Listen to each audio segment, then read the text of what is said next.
മാർക്കറ്റിലേക്ക് വാടാ. നിന്നെ തുണ്ടം തുണ്ടമായിട്ട് വെട്ടി ചൗരിട്ട് പട്ടി കൊടുക്കടാ. എന്റെ സ്വഭാവം എനിക്കത് പിടിക്കാണ്ടിരിക്കടാ.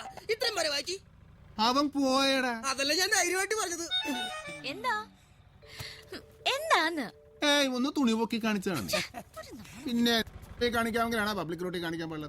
അതെ, എനിക്ക് പേഴ്സണൽ ആയിട്ട് ഒരു കാര്യം സംസാരിക്കാനുണ്ട്. പേഴ്സണലാണ് ഞങ്ങൾ നിക്കാം. പള്ളിന്ന് കമ്മിറ്റിക്കാരൻ വിളിക്കാം. രണ്ടുപേരും പോയ വണ്ടി കൊണ്ട് പോ. നല്ല കാര്യം. എല്ലാ ദിവസവും ഇതുപോലെ വരണേ വക്കീലേ. വണ്ടി വിട്ടോ.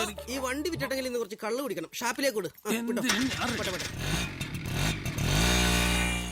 അമ്മയുടെ മനസ്സ് എന്നേക്കാൾ നന്നായി വാവയ്ക്കറിയാലോ.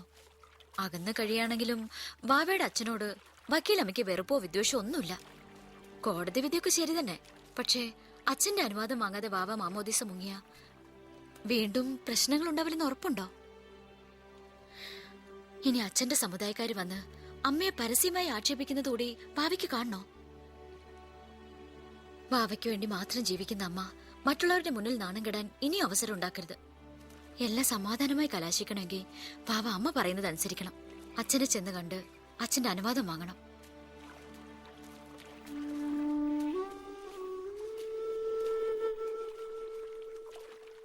ഈ പോക്കിൽ രണ്ടു തല ഉറപ്പാണ്.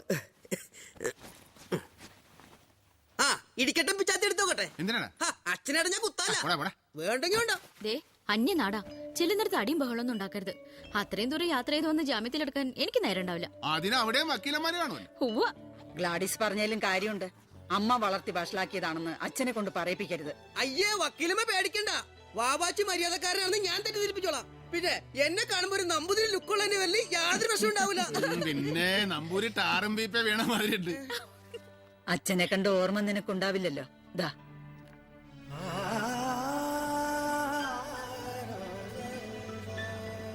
കണ്ടാ പറയൂല, അല്ല ഫോട്ടോ എന്ന് പറയൂല. ഓ നല്ല ജീവനല്ലേ പോലെ. ഒരുപാട് പഴക്കുണ്ടല്ലേ. അപ്പിപ്പൊ നല്ല പ്രായമായി കാണും. പിന്നെ ഇപ്പൊ മുഖമൊക്കെ ചുക്കി ചുളിഞ്ഞതേ ഇങ്ങനെ. എന്തായി കാണിച്ചത്? ആ ഫോട്ടോ ചുളുങ്ങിയപ്പോ അമ്മക്ക് നൊന്ത് കേട്ടാ. അപ്പൊ ഉള്ളിൽ ഇപ്പോഴും ലവ് ഉണ്ട്. ഒന്ന് പോടാ ബാബാച്ചേ. ഇവിടെ അടുത്ത് വല്ലയിടത്തുള്ള അച്ഛനെ ഡൈവോഴ്സ് ചെയ്തിരുന്നെങ്കിൽ യാത്ര നോക്കായിരുന്നു അല്ലേ? വാവേ, നിന്നെ ഇതുവരെ ഒരു രാത്രി പോലും ഞാൻ പിരിഞ്ഞിരുന്നിട്ടില്ല.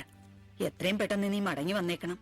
അവിടെ ചെല്ലുന്നു, അച്ഛനോട് ചെന്ന് കാര്യം പറയുന്നു, അവിടെ നിന്ന് മുങ്ങുന്നു, ഇവിടെ പൊങ്ങുന്നു, മാമോദിസ പൊങ്ങുന്നു, ഇവിടെ അപ്പം ചമ്മുന്നു, പെരുന്നാൾ കലക്കുന്നു. അത്രയുള്ള പരിപാടി. സ്മോൾ അടിക്കുന്നു, ഫിറ്റ് ആവുന്നു. അതെന്താ ഭാവിച്ച് പറയാത്തത്? അല്ല, ഈ സംഗീതം ഒന്നും പറഞ്ഞ് ഊര് ചുറ്റുന്ന ആളെ ഏത് പൂരപ്പറമ്പ് ചെന്ന് അന്വേഷിക്കാനാണ്? നമുക്ക് ഊട്ടിലെ പൂരപ്പറമ്പ് ചെന്ന് നോക്കിയാലോ? ഞാനിതൊരു ഊട്ടി പോയിട്ടില്ലേ. പ്രസിദ്ധ സംഗീതജ്ഞനായ മേൽപ്പത്തൂർമന എവിടെ ഇരുന്നാണാവോ കീറി പൊളിക്കുന്നത്?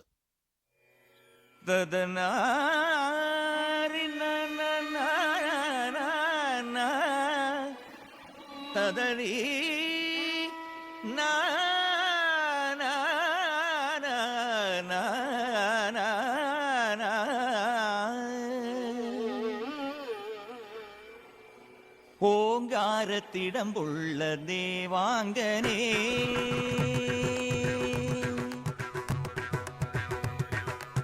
ഓങ്കാരത്തിടമ്പുള്ള ദേവാംഗനേ, വേദാന്ത ചിലമ്പുള്ള നാദാംഗനേ, മഞ്ജീര സല്ലാപമേ, സല്ലാപ സഞ്ചാരമേ, അരവിന്ദ മനസ്സിന്റെ മകരന്ദ സ്വരം നീയേ, അരവിന്ദ മനസ്സിന്റെ മകരന്ദ സ്വരം നീയേ, അവതാര സംഗീതമേ, ഓങ്കാരത്തിടമ്പുള്ള വേദാന്ത ചിലമ്പുള്ള നാദാംഗനേ.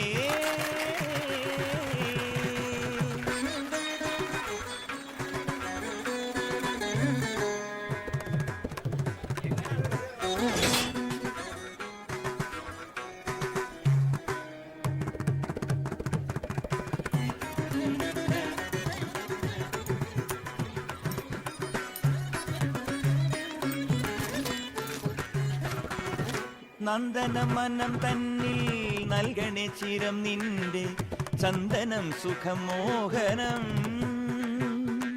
ആ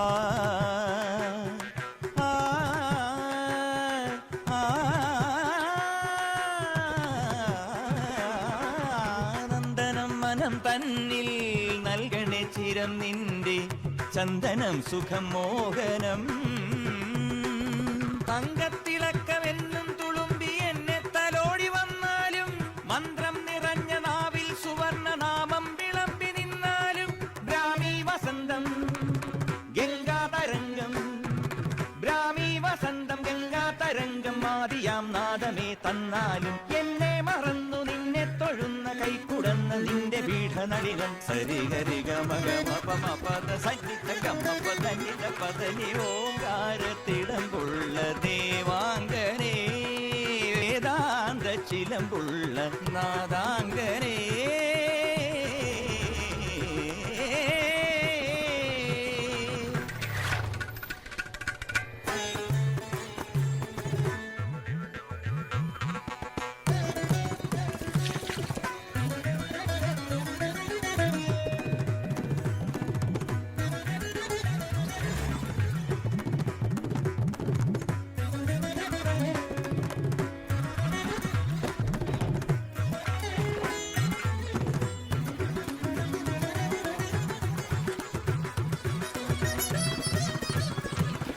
മുക്തിദാന സുഖ നിഗമധാര സുത സംഗീതമേ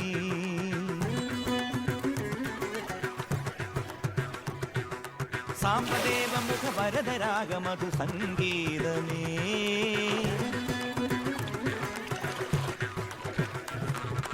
നിത്യ സത്യലയ സംഗീതമേ ശുദ്ധ സപ്തസ്വര സംഗീതമേ കൈലാസമയ വിൺഗംഗയുടെ മദന ചലന നടന മധുരമൊഴുകിയ മാലേയമയ മൺവീണയുടെ സിരയിൽ അലസമലസ മഴകിലുണരണ സംഗീതമേ സംഗീതമേ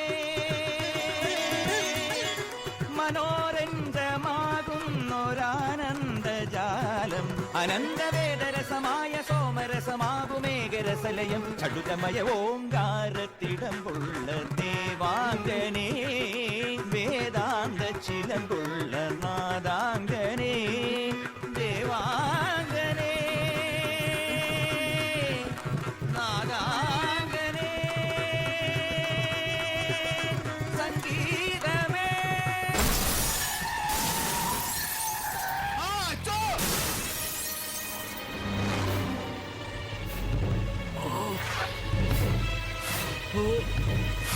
അച്ഛാ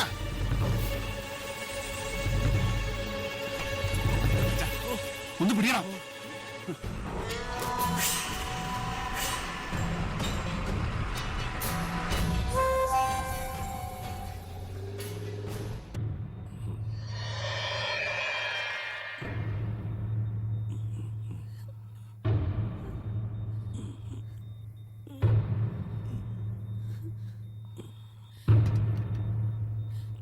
തിരുമേനി ബോധം വീണ ആന്റി? ഇല്ല, സെഡേഷനില്ല.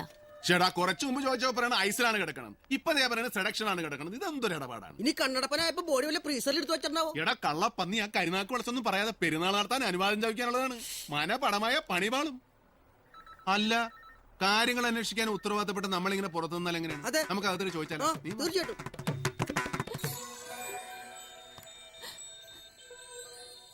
ദേനെല്ലാം ഇടുക്കനായിട്ട് കിടക്കണടാ. ബോധം വീണാ കൊച്ചേ? ഇല്ല, മയക്കത്തില. ഈ നേരത്തെ അധികം മയക്കം നല്ലതല്ല. മയക്കമെന്ന് ഉറങ്ങിപ്പോ, പിന്നെ വേദന അറിയില്ല. അതാണ് പ്രശ്നം. നിങ്ങളോട് ആരാ ഇതിനകത്ത് കയറാൻ പറഞ്ഞേ? മാടപ്രാവേ, മാടപ്രാവുകൾ ആദ്യം സത്യം പറയാൻ പഠിക്കണം. ഐസിയിൽ അന്വേഷിച്ച് പറഞ്ഞ് സെഡക്ഷനിലാണ് കിടക്കണം, സെഡക്ഷനിൽ അന്വേഷിച്ച് പറഞ്ഞ് ഐസിയിലാണ് കിടക്കണം. ഞങ്ങളെന്താ തീരെ വിദ്യാഭ്യാസം ഇല്ലാത്തവരാണ്?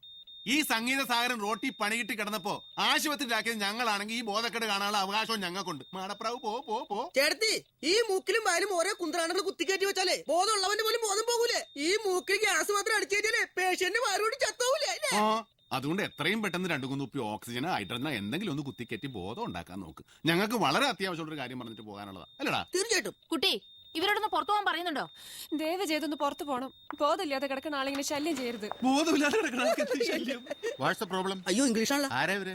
അറിയില്ല, വെറുതെ വന്ന് ശല്യം ചെയ്യാ. കുട്ടി, ഞങ്ങൾ എന്ത് ശല്യം ചെയ്തത്? ബോധമില്ലാതെ കിടക്കുന്ന ഒരാളുടെ മുമ്പിൽ നിന്ന് ബോധക്കേട് വിളിച്ച് പറയരുത്. ബോധമില്ലാതെ കിടക്കുന്ന ഒരാൾക്ക് ബോധം വന്നൊന്ന് ചോദിച്ചാൽ ശല്യമാണെന്ന് ബോധം കേട്ട കുട്ടിയോട് ആരാ പറഞ്ഞത്? ശരി ശരി, നിങ്ങളൊന്ന് പുറത്തു പോകണം. അയ്യോ ഡോക്ടർ, ഈ ബോധമില്ലാതെ കിടക്കുന്ന പാട്ടുകാരന്റെ വേണ്ടപ്പെട്ട